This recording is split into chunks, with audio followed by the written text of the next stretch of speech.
Hey guys, Jacob Howard here, and today we are going to look at FPV drone frames. The frame with FPV drone is the backbone and protection for all the sensitive and fragile components of the drone. A frame for FPV drones has to be the right size, durability, shape, and weight to give the best results to the pilot. Let's jump into each of these factors to see how they impact the performance of the drone. Size. Frame size can be based on one of two things: prop size or how far apart your motors are. Most frames are measured in millimeters such as 210mm, 150mm, and so on. But for this course, we are going to be looking at frame size as it pertains to prop size, as in a 3-inch frame will accommodate 3-inch props, a 5-inch frame, 5-inch props, and so on. 3-inch frames and smaller are considered micro frames, 4-inch and up are considered mini frames. When looking for a drone frame, it's good to keep in mind what your end goal is. If you want to get into racing, there are certain frame attributes to look for, like it being lightweight and aerodynamic. If you want to get into freestyle or cinematic flying with an HD camera on board, you're going to want a durable frame with the space to put a camera mount on. 5-inch frames are very common and mostly what we will be building as this course progresses. Materials. Carbon fiber is the most common material used for FPV drones. It's made of high-strength carbon strands that have been woven together in sheets that are then bonded with epoxy. Carbon fiber allows rigidity and high strength while still being lightweight. However, it can be expensive. Also, carbon fiber is conductive and can block radio waves, so care must be given while assembling and placing antennas to avoid short circuits and ensure you get good radio signals. Even with these drawbacks, it's still the most popular material for FPV frames. Other frame materials include mixes of carbon fiber with things like aluminum or flexible polymers. HDPE is a common material which weighs more than carbon fiber but is more flexible, which helps it hold up well in a crash. For starting out though, we recommend a carbon fiber frame. Styles.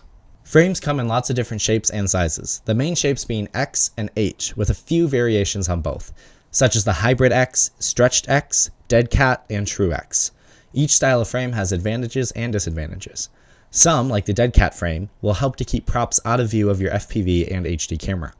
Others, like the True X or Stretched X, have different centers of gravity and are better for racing. Hybrids are used more for freestyle and cinematic flying.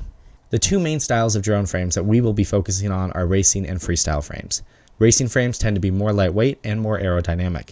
Freestyle frames, on the other hand, are built more for durability and utility. There are other frame styles such as Y Tricopter, a 3-motor design, Hex, drone with 6 arms and motors, or even Octocopter, 8 motors and 8 arms. In this course, we will be focusing mainly on the X-style quadcopter drones. Unibody or separate arms. Most frames consist of a top and bottom plate, arms, standoffs, and hardware to hold them together. There are frames that have all these pieces separate, and there are others that have unibody designs where some of the parts are integrated into one solid piece, or unibody. The unibody design is oftentimes considered to be stiffer and stronger because there are fewer joints and thus fewer weak points, and sometimes make frame assembly more simple. One of the big downsides to a unibody is if an arm breaks, you're going to have to do a lot more work to fix it than you would if they were separate pieces. Weight.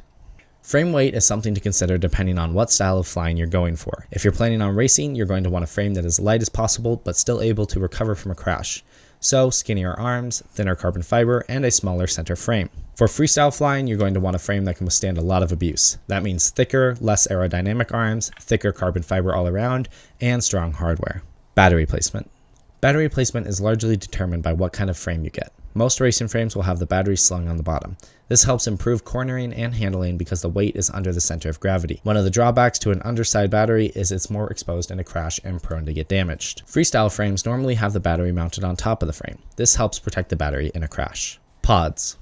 Pods are a canopy normally made out of 3D printed material, molded carbon fiber, or manufactured plastic. They are used to cover the sensitive components of your drone and offer protection from moisture, dust, and debris. However, they are not as strong as a frame with a top plate. Some designs also might limit airflow to the electronics, causing them to overheat. In the end, frames are another part of the drone that really determines how you can fly. Use the knowledge you just gained to discover exactly the frame you need. We also have a selection of frames we recommend, as well as the ones we are going to be using for this course. Make sure to check those out below. If you guys have any questions, definitely let me know, and have fun flying.